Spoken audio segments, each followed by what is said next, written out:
Dad, dinner Friday. Just the two of us. I miss you. My son texted after 8 months of silence. I drove through Portland's rain, believing reconciliation was finally possible. But when I reached his door, our housekeeper appeared like a ghost. Mr. Thompson, don't go inside. Please, just leave. Through the frosted glass, I glimpsed shadows moving, heard unfamiliar voices discussing when he arrives, and make it natural. My own son sat among them, nodding at papers spread across our family table. They thought they were planning the perfect accident. They never imagined the dead could come back to haunt them. Some dinners change everything forever. That text message at 7:43 p.m. changed everything. Drop a comment telling me where you're watching from and your local time right now, because what I'm about to share next will make you question everything you think you know about family. The rain drummed against the tall windows of my Laurelhurst Victorian, like fingers tapping an impatient rhythm. I sat in the darkness of what Catherine used to call our conversation room, staring at the blank television screen that reflected nothing but my own tired face. The house felt impossibly large around me, 4,000 square feet of memories and silence worth nearly $1 million, but feeling worthless without her laughter echoing through its halls. 3 years. 3 years since cancer took my Catherine, and still I couldn't bring myself to turn on the lights in rooms we'd shared. The real estate agents kept calling, suggesting it was time to downsize to start fresh. They didn't understand that some houses aren't just investments. They're sanctuaries where love once lived. At exactly 7:43, my phone buzzed against the mahogany coffee table Catherine had picked out at that little antique shop in Hawthorne. The sound startled me from my brooding. These days, most calls were from telemarketers or well-meaning neighbors checking if Mr. Thompson was doing all right. I almost ignored it, but the name on the screen made my heart skip Andrew. My son, my flesh and blood. 8 months of silence, and now this. Dad, dinner Friday, just the two of us. I miss you. I read the message once, then twice, then a third time until the words blurred. My hands trembled as I held the phone, and I realized I was holding my breath. Andrew missed me. After everything that had happened, after that terrible fight about selling Catherine's house, after Jessica had poisoned him against his own father, he missed me. The fight came rushing back like Portland's winter floods. It had started small, as these things always do. I'd mentioned keeping the house, preserving Catherine's garden, maintaining the life we'd built together. Andrew had arrived with Jessica, and that cold, calculating look in her eyes. "Dad, you're living in the past?" He'd said, his voice carrying Jessica's influence like a virus. "Mom's gone. This house is too big for just one person now." "Your mother isn't gone," I'd replied, my voice breaking. "She's in every corner of this place." Jessica had stepped forward, then her manicured hand on Andrew's shoulder. "William, we're just trying to help you live more practically. You're rattling around in here all alone. The market value could set you up in a lovely condo with no maintenance worries." That's when I'd seen it, the hunger in her eyes when she mentioned market value. My daughter-in-law wasn't concerned about my well-being. She was calculating inheritance planning for a future where I was conveniently relocated, and my assets more easily accessible. Some things aren't for sale. I told them both. Andrew had chosen his wife over his father that day. The silence that followed had stretched into months, each day feeling like another small death. But now, staring at his message, hope flickered in my chest like Catherine's old candles. "I miss you." 3 simple words that felt like absolution. My fingers moved across the screen with the uncertainty of a man who'd forgotten how to hope. "I'll be there, son." The response came immediately. 7 p.m. Looking forward to it, Dad. For the first time in months, I smiled. Really smiled. I walked to the bathroom and stared at myself in the mirror Catherine had framed with seashells from our Oregon coast trips. Gray hair that needed cutting lines that mapped 3 years of grief. Eyes that had forgotten how to sparkle. If Andrew and I were going to rebuild our relationship, I wanted to look like the father he remembered, not the ghost I'd become. I made mental notes. Haircut Thursday, buy flowers for Catherine's grave iron. My good shirt, the blue one she'd always said, brought out my eyes. Maybe stop by Powell's Books and grab that biography Andrew had mentioned wanting to read. Small gestures, but bridges are built one stone at a time. Standing there in the soft bathroom light, I caught myself wondering if Jessica would be there Friday night. Something in Andrew's message, just the two of us, suggested not. Maybe my son had finally seen through her manipulations. Maybe he'd remembered that blood runs deeper than marriage certificates. But as Friday approached, something deep in my gut whispered that this wasn't about reconciliation. Some invitations carry more than hope, they carry hidden agendas. Friday, October 18th, 8:15 p.m. I stood before Andrew's house in Laurelhurst, holding a bouquet of Catherine's favorite roses, watching warm light spill from windows that once welcomed me as family. The house looked exactly as it had when Andrew first bought it, a mirror image of our own Victorian, complete with a wraparound porch and gingerbread trim that Catherine had always admired. Like father, like son, she'd said when we'd helped with the down payment. Back then I'd felt pride seeing my boy choose a home that honored our family's taste. Now standing on the sidewalk with October's chill biting through my coat, the familiar architecture felt somehow foreign.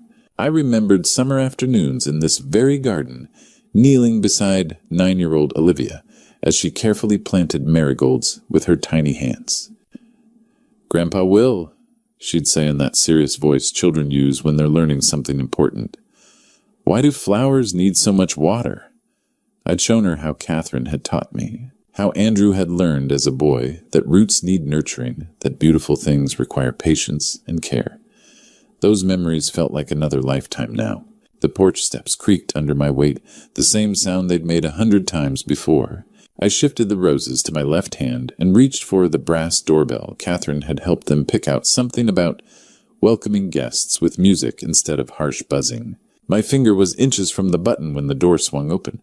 Helen Martinez stood in the doorway, her usually warm brown eyes wide with something that looked like terror. In 10 years of working for Andrew's family, I'd never seen her without her characteristic smile, never heard her voice shake the way it did when she whispered, "Mr. Thompson, don't go in. Please, leave here immediately." The roses nearly slipped from my grasp. "Helen, what's wrong? Where's Andrew?"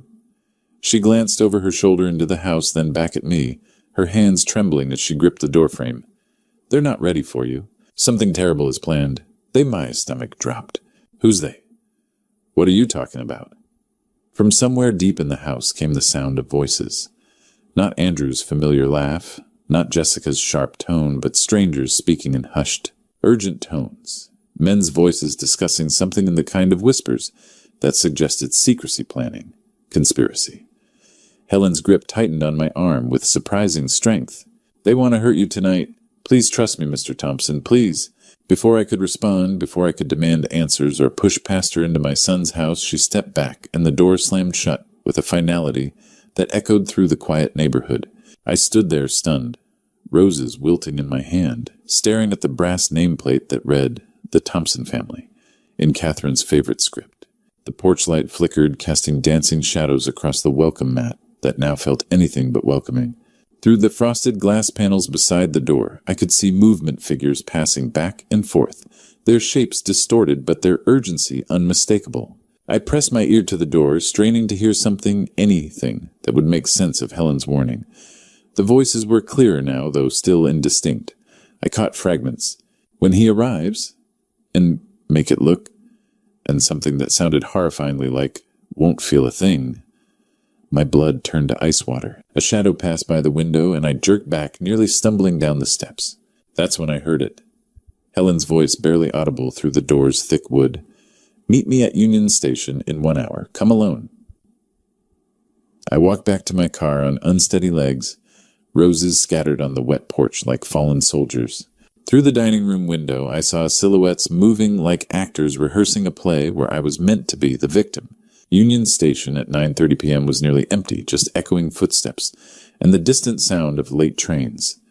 I found Helen sitting on a bench clutching an envelope, like her life depended on it. She looked diminished by the grand architecture tears streaming down her face. "Mr. Thompson, thank God you came." I sat beside her, still reeling from Andrew's house. "Helen, what's going on?" "They've been planning this for months," she whispered, thrusting the envelope toward me. "I found these in Mrs. Jessica's office when she forgot to lock her desk." Inside were documents that froze my blood. A will bearing my signature, except I'd never seen it. Life insurance forms changed without my knowledge. Handwritten notes in Jessica's script. Accidental death scenarios. Natural causes preferred. Tonight was supposed to be your last dinner, Helen continued. I heard Mrs. Jessica on the phone this morning. She said the food would be special, that it would look like your heart gave out. I remembered teaching 7-year-old Andrew about honesty. Always tell the truth, son. Lies destroy families. How prophetic those words seem now. But Andrew, my son wouldn't... Helen shook her head. Last week I heard Mrs. Jessica showing him papers in the kitchen. She said you were angry with him that you'd changed your will. Mister, Andrew was shouting about being a good son. She kept saying, look at these documents yourself. Every signature was perfect. Every legal phrase crafted to strip me of everything. I realized how Jessica had weaponized Andrew's insecurities, turned his love into a tool for murder.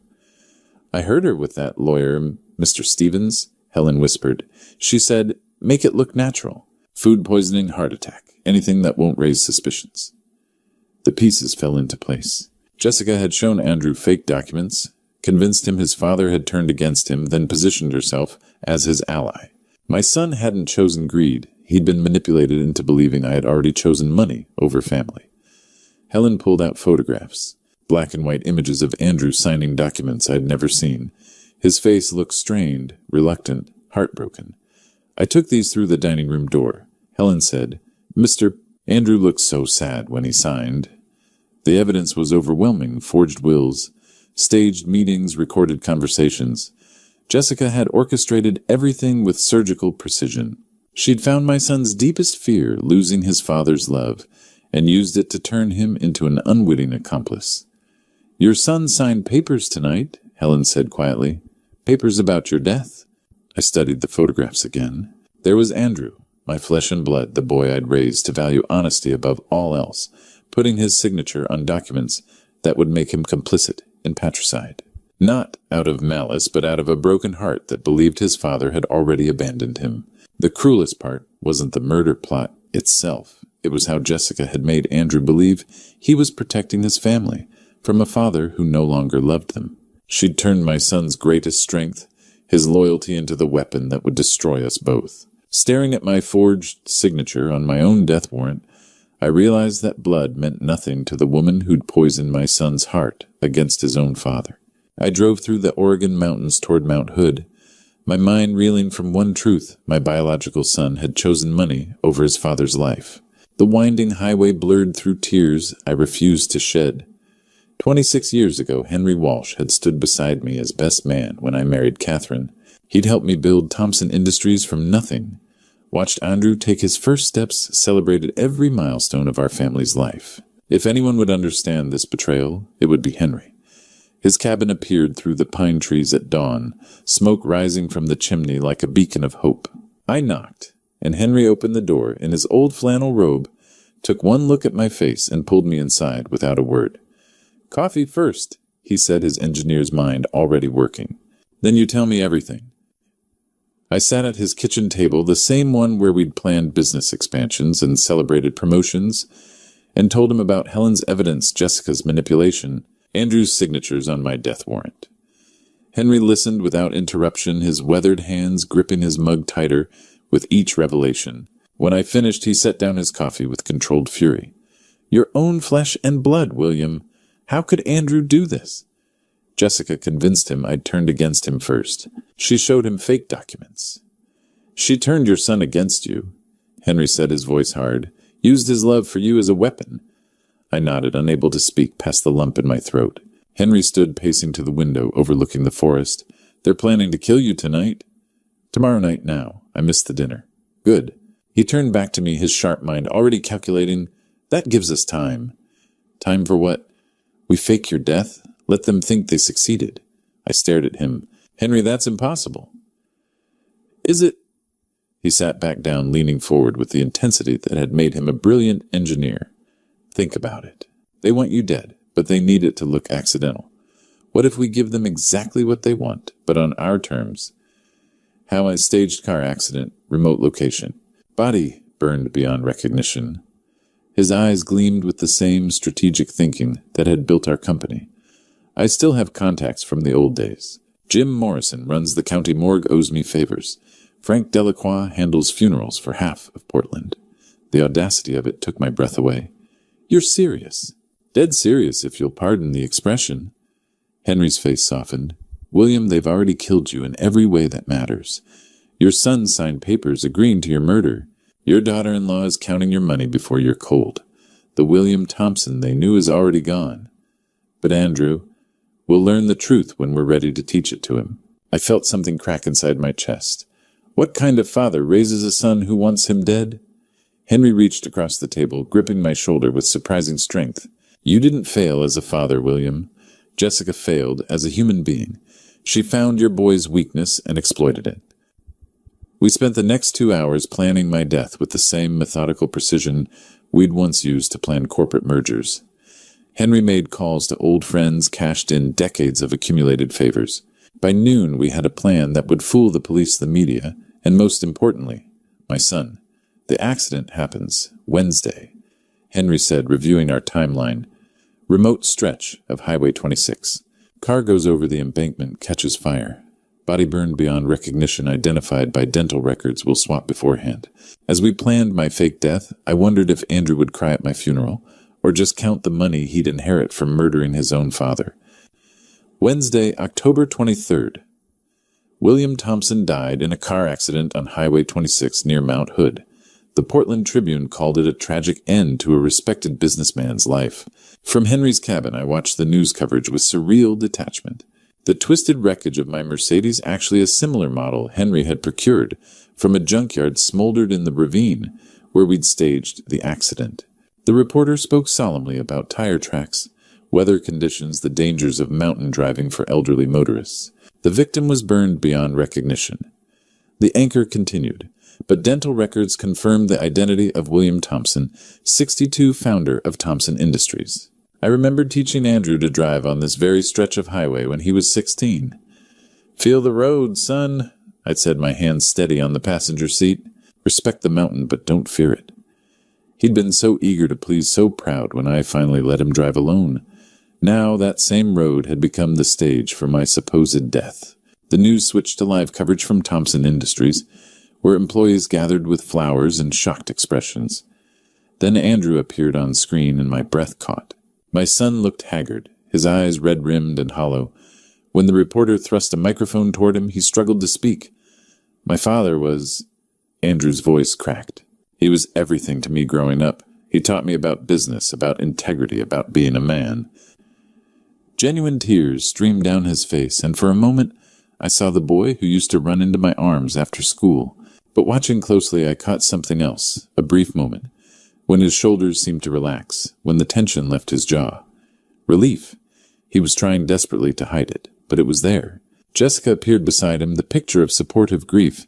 She dabbed at her own eyes with a tissue, her performance flawless. William was like a father to me, she told the cameras. This family has lost its cornerstone. We're devastated. The irony was suffocating. The woman who'd orchestrated my murder was now playing the grieving daughter-in-law, accepting condolences for the death she'd planned. How will Thompson Industries continue? A reporter asked. Jessica's hand tightened on Andrew's arm, a gesture that looked supportive on camera, but seemed controlling to my eyes. We'll honor William's legacy, she said smoothly. The company will continue under family leadership.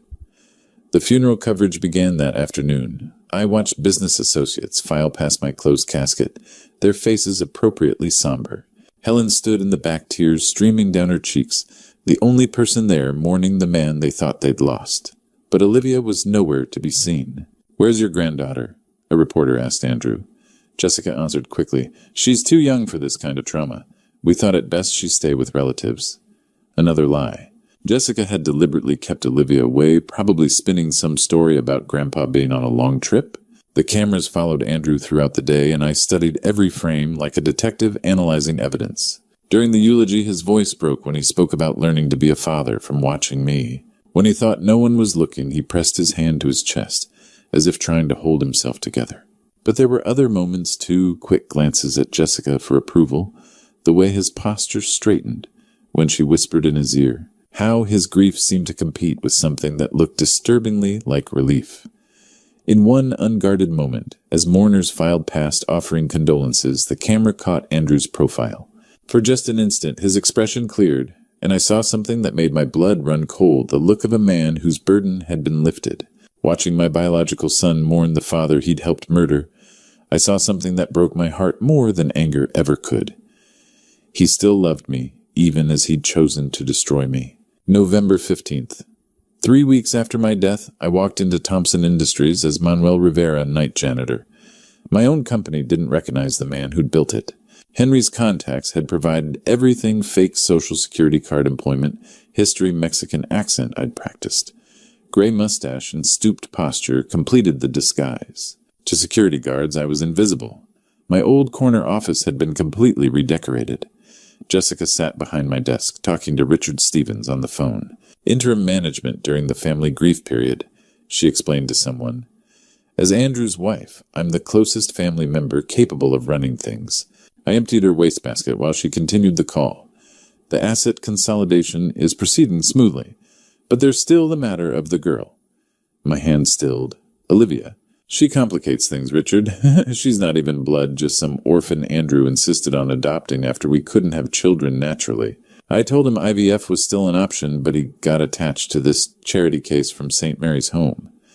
Jessica opened her desk drawer, pulling out a thick file. Olivia Thompson, Adoption Records.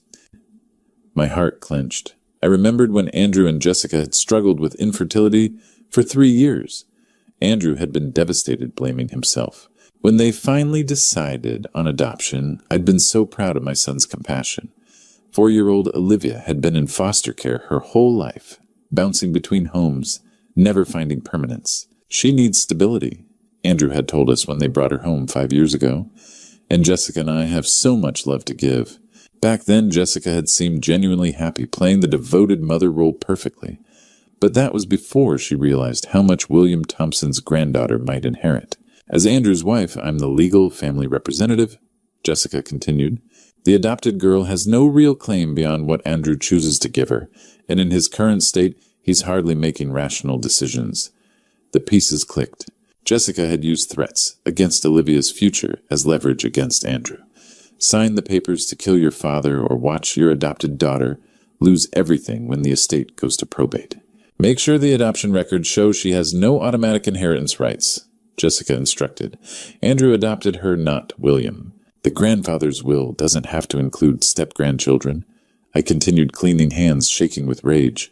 Jessica was planning to strip away Olivia's security, claiming Andrew was too unstable to care for an adopted child. The office door opened. Andrew stumbled in clearly drunk clothes, wrinkled, reeking of whiskey. Jess, I can't sleep. I dream about him every night. His face when he read to Olivia, how he smiled when she called him Grandpa Will. I froze, praying Andrew wouldn't recognize my disguise. Jessica's voice turned sharp.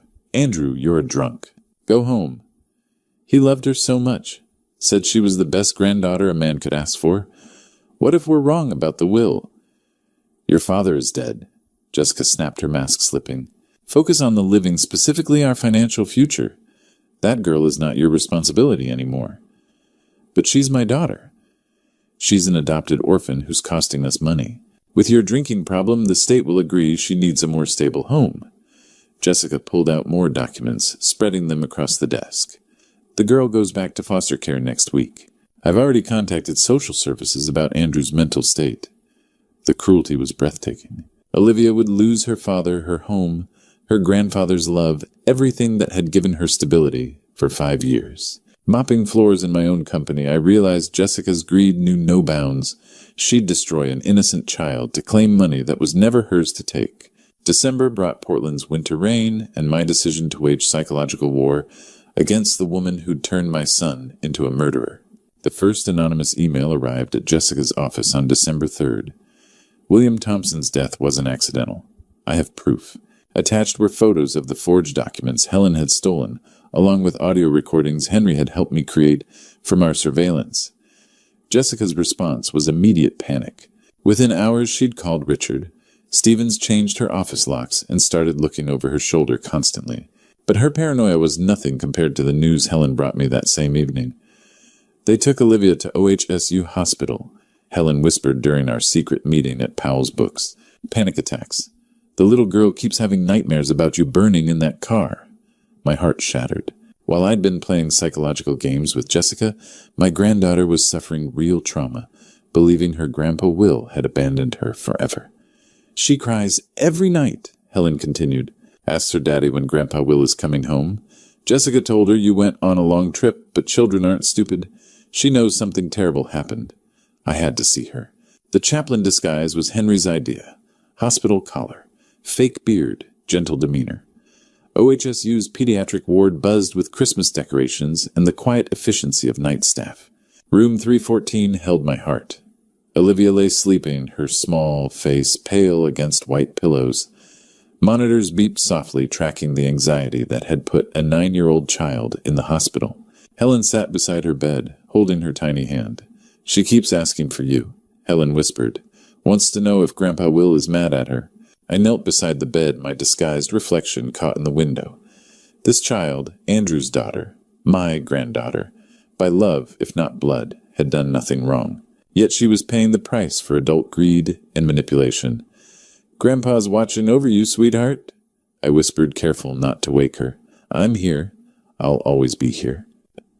For a moment, Olivia's restless sleep seemed to calm, as if some part of her recognized the voice that had read her bedtime stories, taught her to make Catherine's sugar cookies, promised her she'd always be safe. But safety was exactly what Jessica was stealing from her. The second email arrived December 10th this time, with Andrew copied. Your wife orchestrated your father's murder.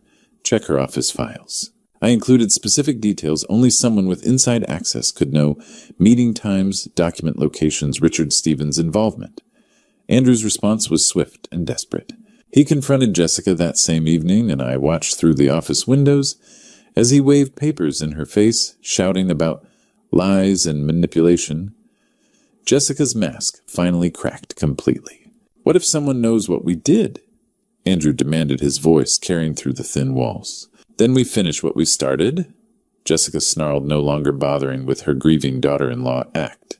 I didn't come this far to lose everything because you're having a conscience crisis. But if they have evidence, evidence can disappear. People can disappear. Her voice dropped to something cold and calculating. If anyone discovers the truth, we eliminate all loose ends, including the girl. The threat hit me like ice water.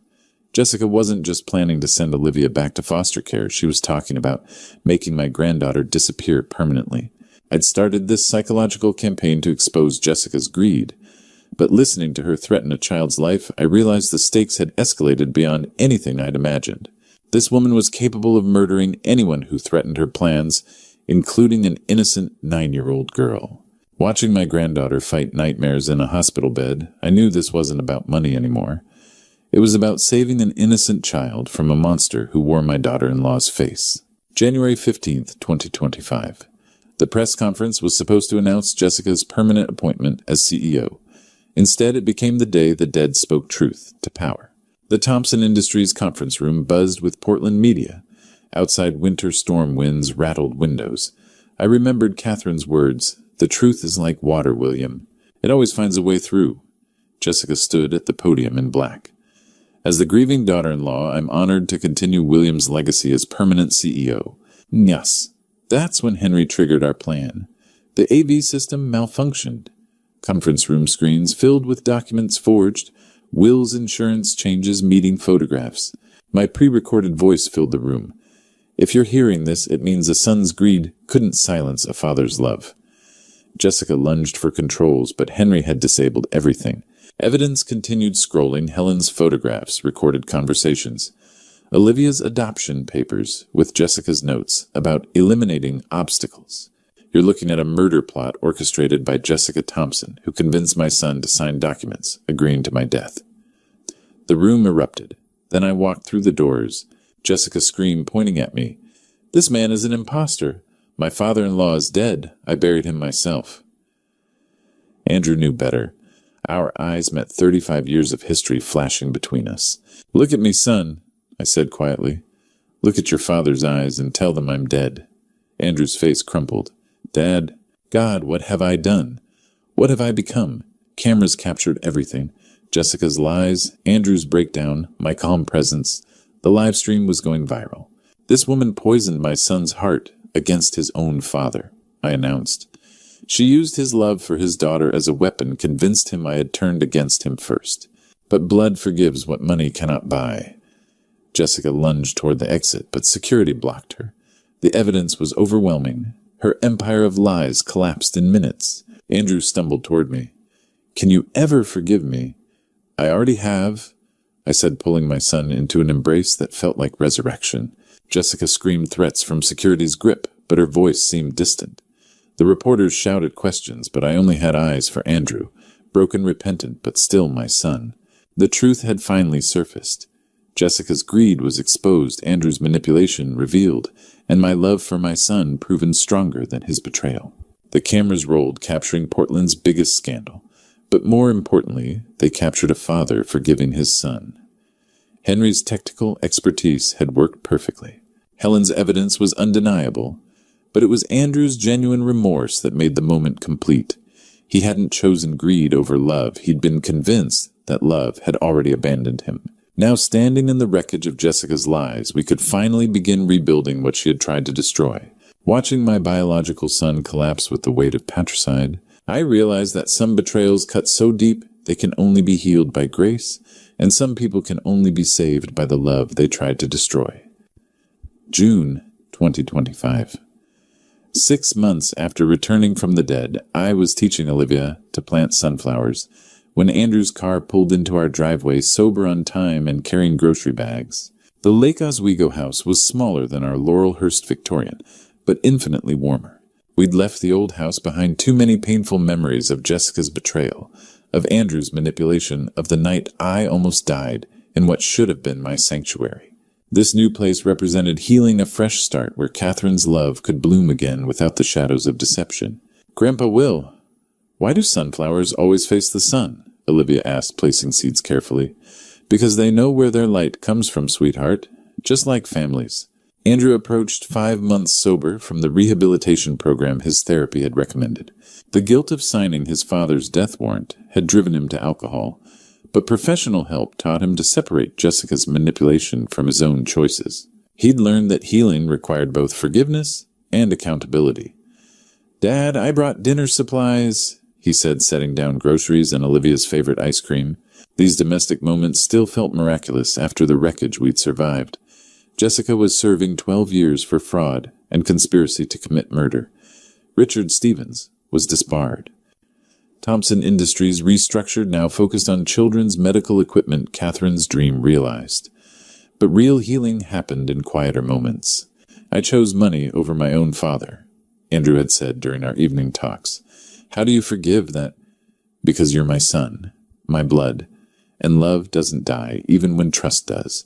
Olivia's adoption by me was finally complete. Officially a Thompson by law, Helen had moved in as family, not employee, her loyalty earning permanent belonging. "Andrew, you're planting those tomatoes too close," Olivia instructed with 9-year-old authority, unconsciously mimicking patience I'd once taught him. My son laughed, really laughed for the first time in years. His therapist said laughter was a sign of genuine healing, not just surface recovery. "Better. Grandpa Will says plants need room to grow just like people. 3 generations healing in summer sun." The son who'd signed papers for my death now read bedtime stories to the granddaughter he'd helped save. Thompson Industries' new mission hung framed in our kitchen, building hope for children one innovation at a time. Their first project funded pediatric anxiety research, inspired by Olivia's hospitalization. Helen emerged with lemonade radiant with contentment. She'd risked everything to save me now family in every way that mattered. Evening approached. We sat on the porch swing Catherine had always wanted. Olivia curled between Andrew and me, Helen in the rocking chair. The sunflowers stood tall faces turned toward fading light. "Tell me the story again, Grandpa," Olivia whispered, "about how you came back." Sometimes love is stronger than death, and sometimes the family you choose becomes more precious than the family you're born into. Blood makes you related, but loyalty makes you family. Sometimes the greatest inheritance isn't money, it's the chance to love again. And sometimes coming back from the dead teaches you what it really means to be alive. Looking back at my true story, I realize how close I came to losing everything that truly mattered. Don't be like me. Don't let pride and stubbornness create walls between you and your children. I spent months mourning alone in that big house when I should have been building bridges. Grandpa's stories like mine teach us that family isn't perfect, but love can survive even the darkest betrayals. When Jessica poisoned Andrew's heart against me, I could have chosen hatred. Instead, God showed me that forgiveness heals both the forgiver and the forgiven. The Lord works in mysterious ways, even through fake deaths and painful revelations. This true story isn't just about surviving betrayal. It's about choosing love over revenge. God gave me a second chance to be the father and grandfather my family needed. When you're facing family conflict, remember that the Almighty sees the bigger picture. Trust His timing, even when it feels impossible. My grandpa's stories always taught Olivia that families grow stronger through storms, not despite them. The greatest inheritance I could leave wasn't money. It was showing her that love endures, forgives, and rebuilds. Don't wait for a crisis to tell your family you love them. Don't let misunderstandings fester into years of silence. This true story could have ended with a real funeral instead of healing. If this story touched your heart, please share it with someone who needs to hear about second chances. Leave a comment telling me about your own family healing journey. And don't forget to subscribe to our channel, because every family has grandpa stories worth telling, and every heart has room for one more true story of redemption. Midnight brought my younger son Philip to my door with devastating news about his brother. What he told me that night would shatter everything I believed about my family, but it was nothing compared to the horror that followed. 3 days later, my phone rang with a call that changed everything. The voice on the other end was cold, threatening, and belonged to someone I'd raised from birth. "Don't even think about calling the cops. Old man, don't test me," my son said. When I saw the video of what was inside that car trunk, what I witnessed there terrified me. Before we dive into this shocking true story, hit subscribe and let me know in the comments what country you're watching from. This tale of family betrayal will leave you speechless. Let me tell you how everything started. It was a Tuesday evening in October, and I thought I was just settling in for another quiet night with a good book. The grandfather clock in my living room had just chimed 8:30 when the knock came. Sharp, urgent raps that shattered the peaceful silence of my Westfield, Illinois home. I looked up from my worn copy of To Kill a Mockingbird, surprised. Nobody visited at this hour in our small town. Through the frosted glass, I recognized my younger son's silhouette. "Philip," I called out, already turning the deadbolt. "Son, what are you doing here so late?" The man standing on my porch barely resembled the composed doctor I'd raised. His dark hair stuck up at odd angles. His usually pristine white shirt was wrinkled, and dark circles shadowed his eyes. "Dad?" His voice carried a weight I hadn't heard since we buried his mother. "I'm sorry to barge in like this. I needed to see you. Come on in before you catch your death." I stepped aside, watching him enter with the careful movements of someone carrying invisible burdens. "You look terrible. When's the last time you ate?" "I'm not hungry." He hung his coat with mechanical precision. "How are you feeling?" "Dad, any more dizzy spells? Nothing Doc Henderson's pills can't handle. Blood pressure acting up, but that's what happens at 70. I studied his face, noting the tremor in his hands. "Philip, what's got you so wound up?"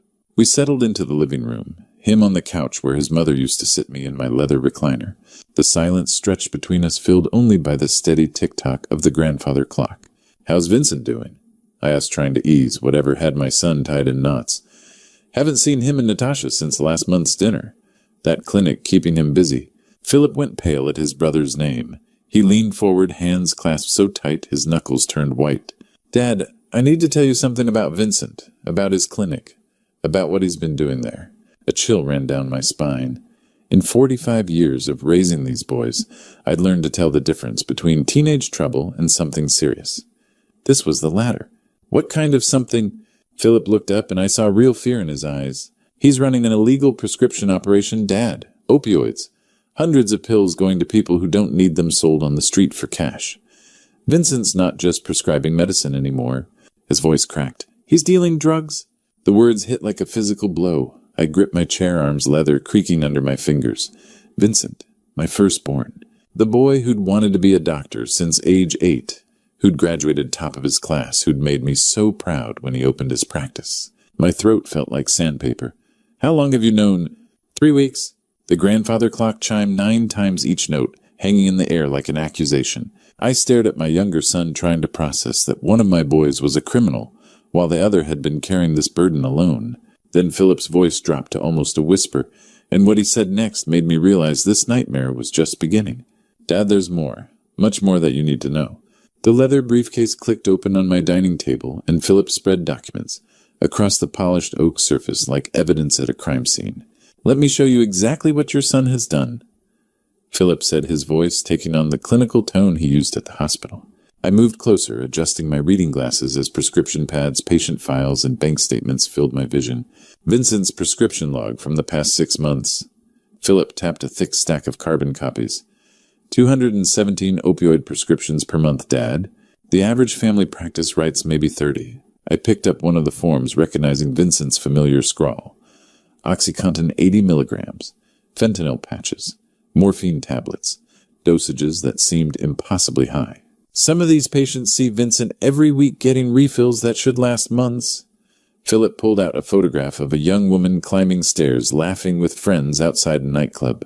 Sarah Martinez, age 24, supposedly suffering from chronic back pain, severe enough to require military-grade painkillers.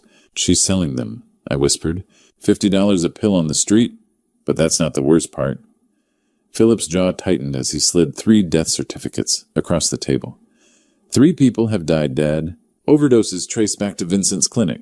My hands shook as I read the names. Michael Thompson, 19. Lisa Rodriguez, 22. David Taylor, 17. Kids who'd never see another Christmas because my son had chosen profit over his oath. $2 million. Philip pointed to bank statements showing deposits far exceeding any legitimate medical practice. That's what Vincent has made this past year. How? Natasha. He pulled out incorporation papers for Wellness Solutions Consulting, LLC. She set up a fake business to launder the money. On paper, Vincent's clinic pays her company for patient wellness consultations. In reality, she's washing drug money through a shell corporation. I sank into a dining room chair, the weight pressing down on my chest. The son I'd been so proud of had become everything I'd raised him not to be. The pattern's clear in the pharmacy records, Philip continued. Vincent writes prescriptions, patients fill them at different pharmacies to avoid suspicion, then sell to dealers who distribute throughout the county. How did you discover all this? Patient complaints at my hospital, families asking questions about overdose loved ones. I started connecting dots following paper trails. Philip's voice cracked. I've been documenting everything for weeks, Dad. Every prescription, every transaction, every death. As he spoke, a strange sensation washed over me.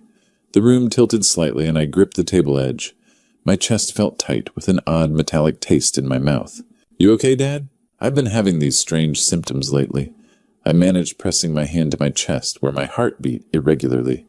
Dizzy spells, chest pains, feeling weak. Philip's face went white as fresh snow, and I saw something in his eyes that made my blood turn to ice. Not just concern, but recognition. Philip was already moving toward my medicine cabinet before I could finish describing the chest pains. The look on his face, that clinical mask doctors wear when they're trying not to alarm patients, told me this wasn't just concern. This was professional suspicion. Dad, show me your heart medication, all of it. I led him to the kitchen, where I kept my daily pill organizer, the same blue plastic container Martha had bought me years ago. Philip picked up the bottle, examining the pills under the kitchen light.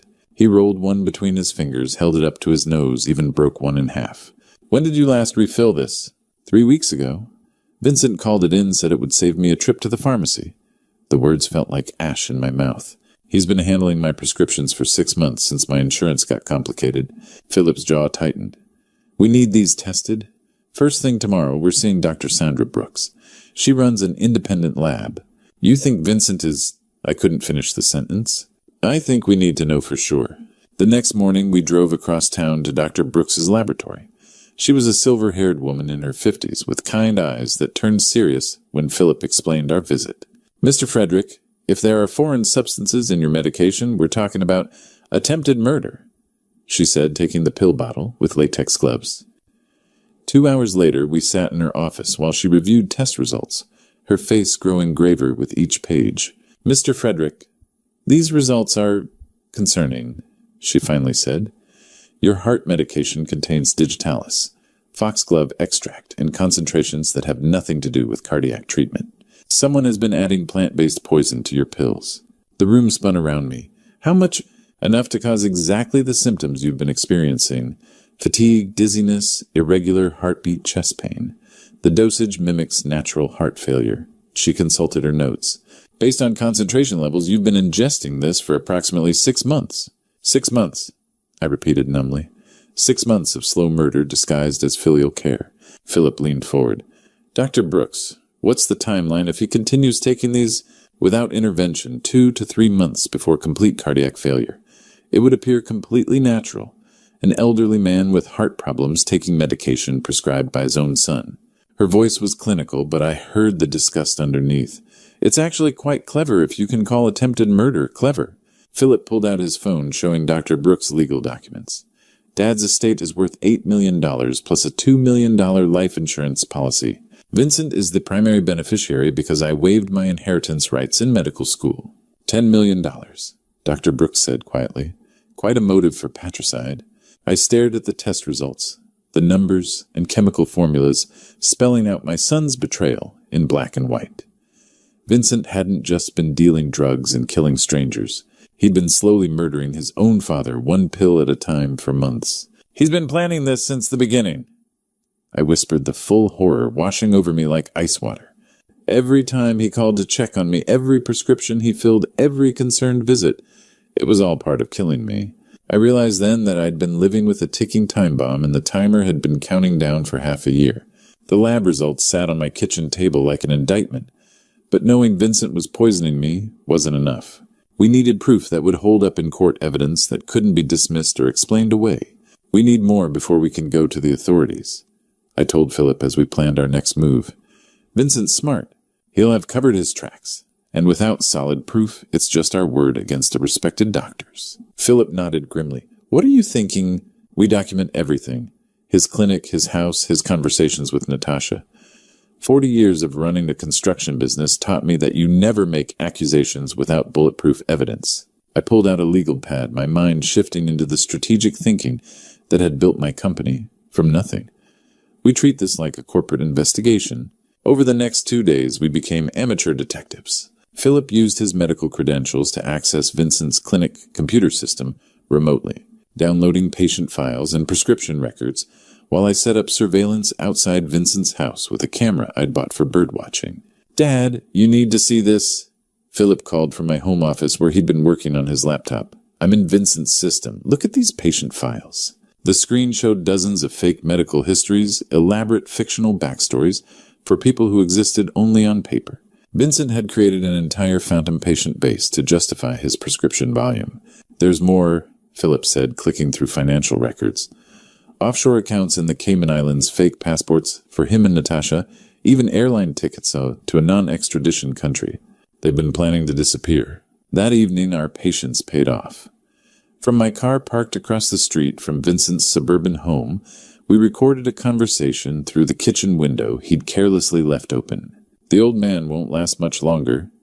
Vincent's voice carried clearly in the cool night air. Maybe another month if we're lucky. Natasha's laugh was cold as winter steel. Good. I'm tired of pretending to care about family dinners.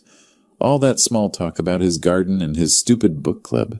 Once he's gone, we liquidate everything quickly. Vincent continued. The house, the business assets, everything converts to cash and goes offshore. We'll be in Costa Rica before anyone asks questions. What about Philip? Natasha asked.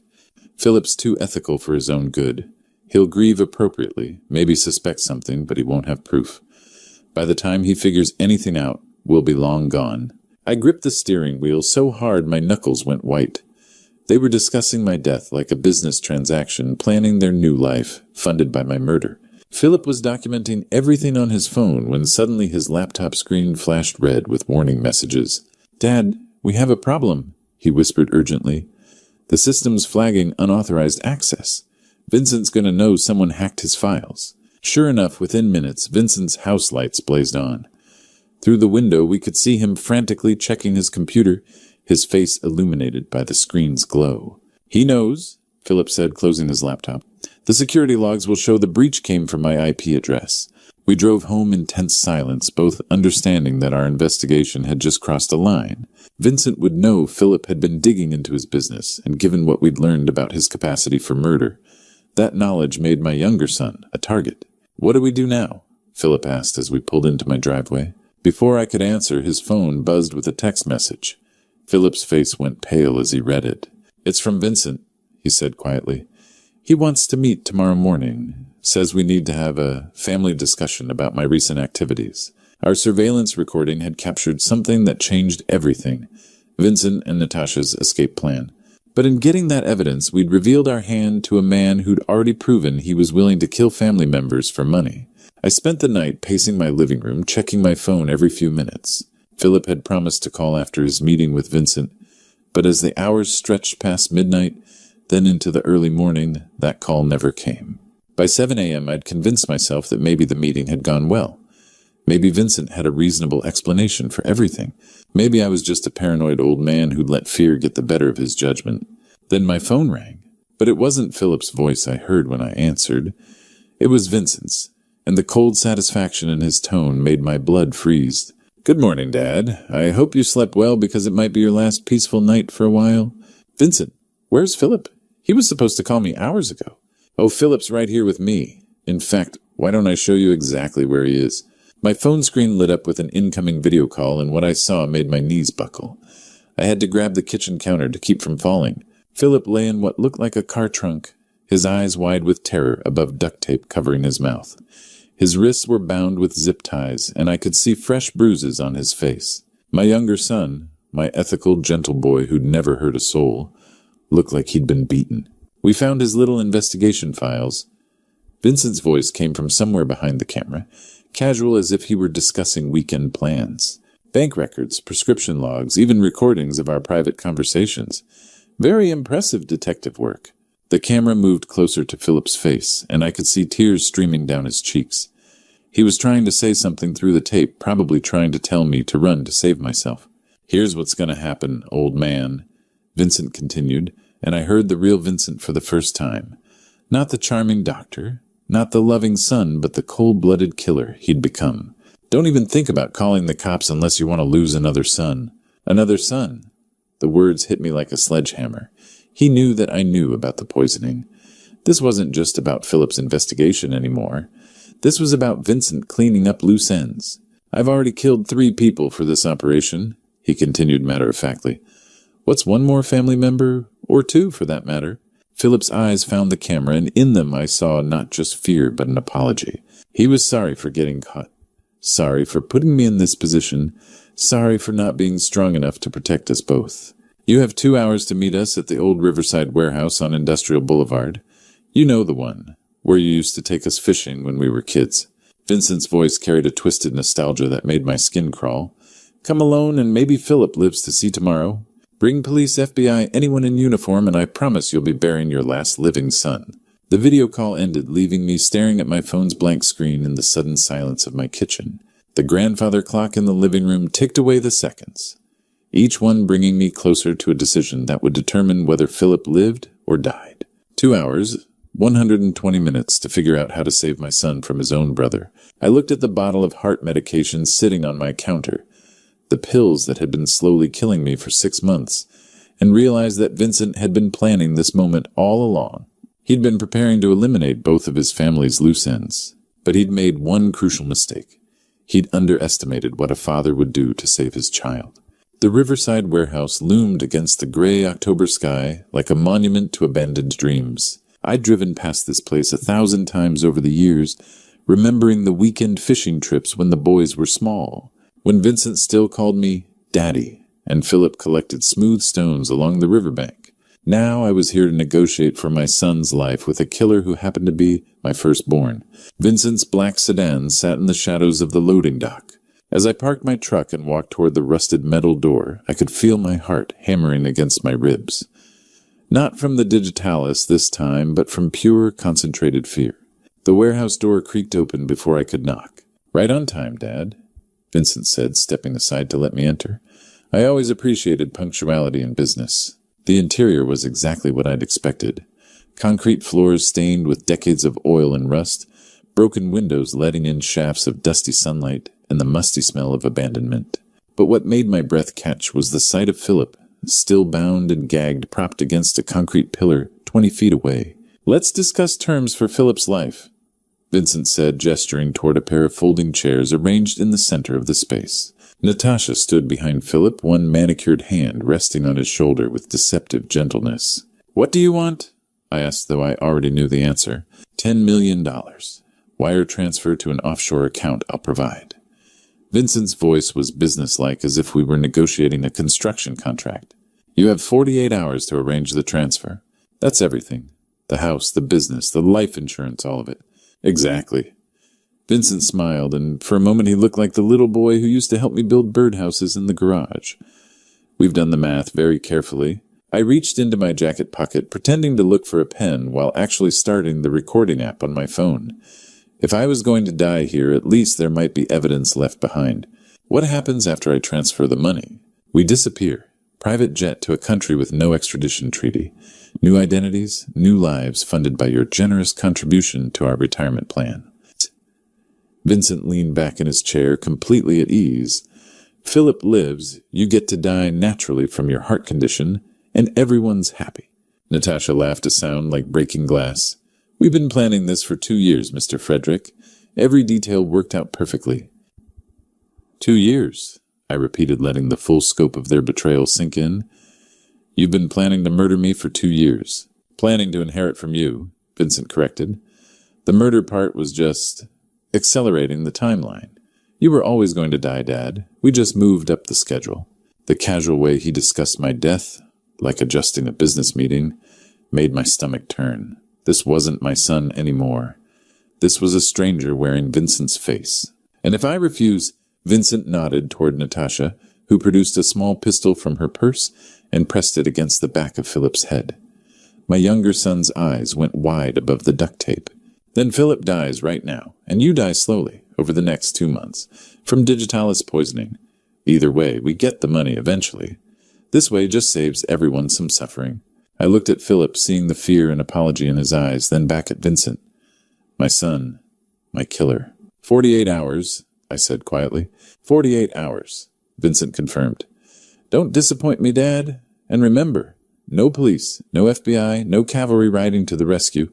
Just you, me, and a simple business transaction." As I walked back to my truck, I realized that Vincent had made a critical error. He thought he was negotiating with a helpless old man. He had no idea he was dealing with a father who would move heaven and earth to save his child. I didn't even make it home before pulling into the FBI field office parking lot. The recording of Vincent's confession was still fresh on my phone, and every minute that passed brought me closer to losing Philip forever. 20 minutes later, I sat across from Agent Sila Rodriguez in a sterile conference room, watching her dark eyes grow serious as she reviewed our evidence. "Mr. Frederick, we can help you save your son," she said after listening to the warehouse recording. "But your older son has killed 3 people and poisoned you for 6 months. He won't hesitate to kill Philip if he suspects a trap. What choice do I have?" Agent Rodriguez spread the lab results and bank statements across the table. "More leverage than you realize. This evidence can bring down Vincent's entire operation, but we need him alive." Within an hour, the room filled with bank officials and technical specialists. Agent Rodriguez outlined the plan. "We set up the wire transfer as Vincent requested, but the money gets tagged with tracking devices.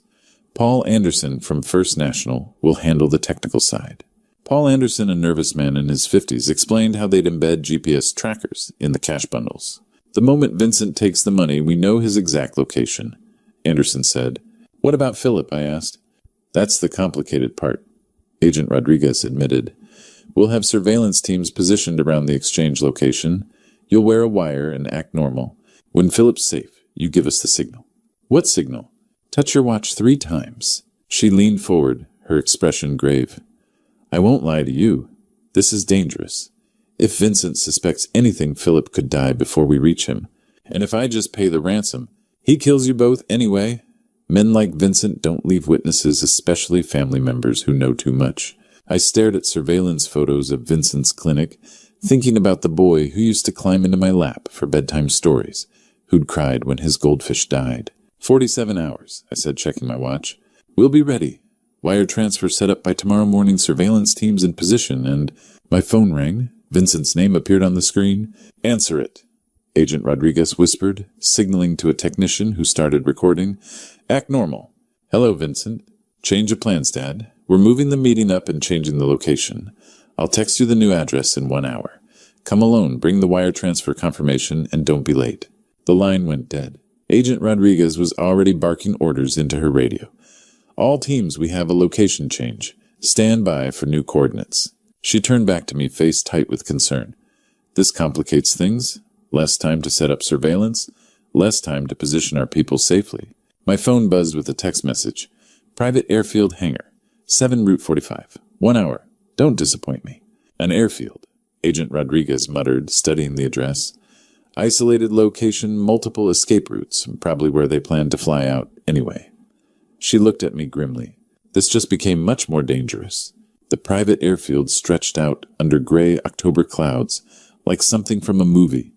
Empty runways, abandoned hangars, and the kind of isolation that made perfect sense for criminals planning their escape. A sleek white jet sat on the tarmac near Hangar 7 engines, already warming up. "The money better be real, old man," Vincent called out as I approached, his voice carrying across the empty space between us. He stood near the aircraft stairs with Natasha beside him, both of them looking like they were dressed for vacation rather than extortion. Philip sat on the ground nearby, still bound, but alert, his eyes tracking my movement with desperate hope. "It's real," I said, holding up the briefcase Paul Anderson had given me. $10 million, just like you wanted." Vincent gestured for me to approach slowly. "Open it. Let me see." I set the case on the concrete and clicked it open, revealing neat stacks of $100 bills. Each bundle contained a GPS tracker invisible to the naked eye, but Vincent didn't need to know that. "Beautiful." Natasha breathed, her eyes lighting up with greed. "Just like we planned." Vincent knelt beside the case, running his fingers through the cash like a man touching his dreams. "You know, Dad, I almost feel bad about this." Almost. Philip managed to work the duct tape loose from his mouth. "Dad, don't give them anything," he whispered urgently.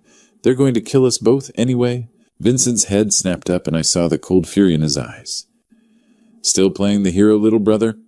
He reached inside his jacket and pulled out a black pistol, pressing it against Philip's temple. "Maybe it's time you learned when to keep quiet." My heart hammered against my ribs as I watched my older son hold a gun to my younger son's head.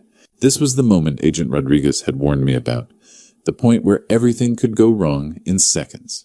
"Vincent, please," I said, slowly reaching up to touch my watch. "Once, twice, 3 times. Please what?" "Please don't kill the only witness who can tie us to your murder." Vincent's finger tightened on the trigger. "You raised us to be practical, Dad.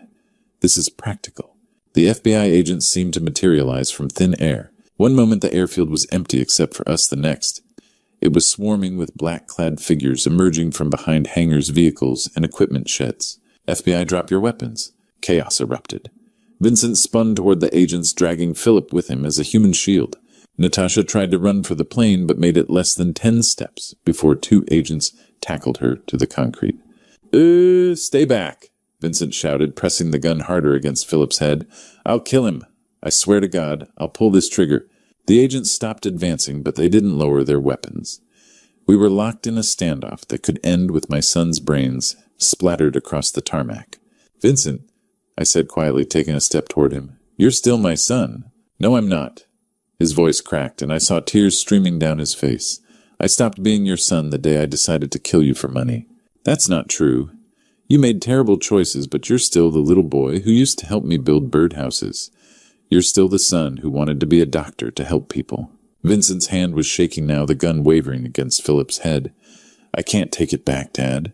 I can't undo what I've done. You can stop it from getting worse." For a long moment, nobody moved.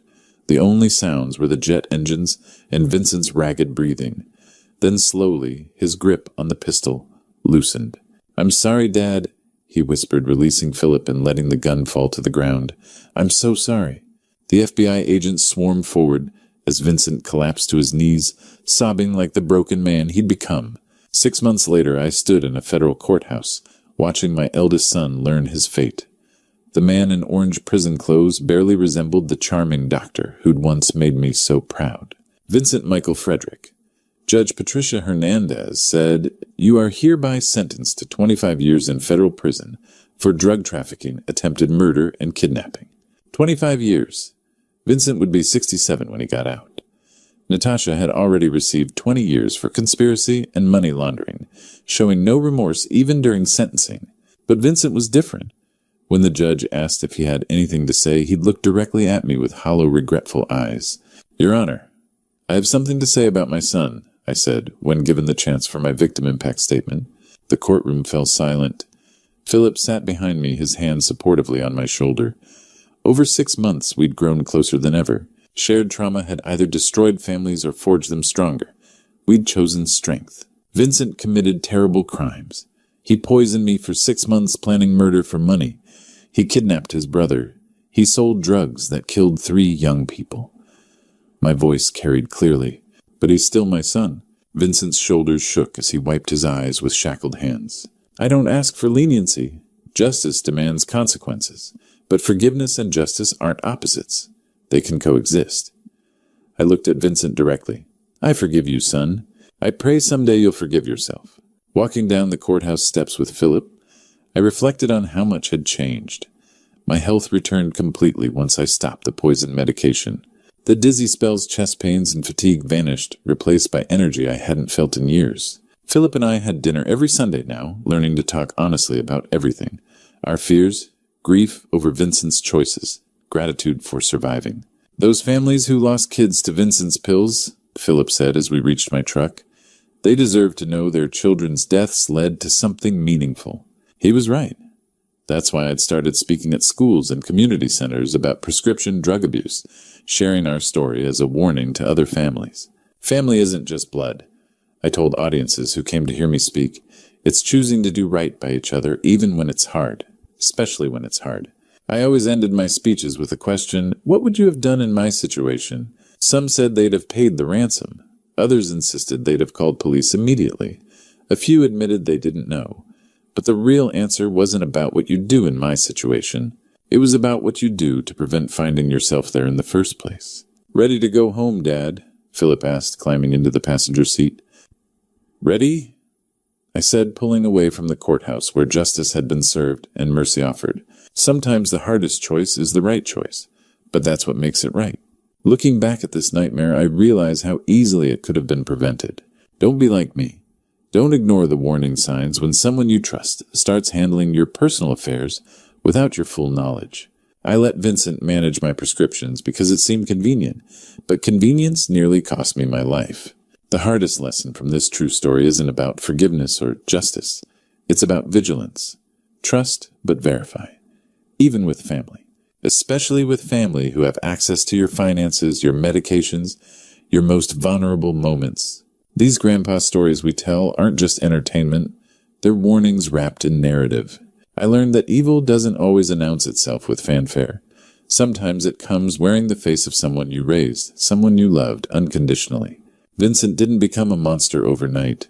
He made small compromises that grew into deadly choices. Each prescription he falsified, each patient he exploited each day, he added poison to my pills, was another step away from the son I thought I knew. God gave me a second chance when Philip found the courage to investigate his brother. Not everyone gets that grace. Some families discover the truth too late when the funeral flowers have already been ordered and the will has been read. If this true story teaches anything, it's that we must stay alert to those closest to us. Love doesn't require blindness. Wisdom means watching for changes in behavior, questioning unusual generosity, and never surrendering complete control of your life to anyone, no matter how much you trust them. These grandpa stories matter because they remind us that betrayal often wears a familiar face. The person planning your destruction might be sitting at your dinner table, asking about your day, pretending to care about your health, while slowly stealing your life away. What warning signs have you ignored in your own family? Share your thoughts in the comments below. Your story might save someone else's life. If this resonated with you, please subscribe to our channel for more true stories that matter. Sometimes the most important lessons come from the darkest places.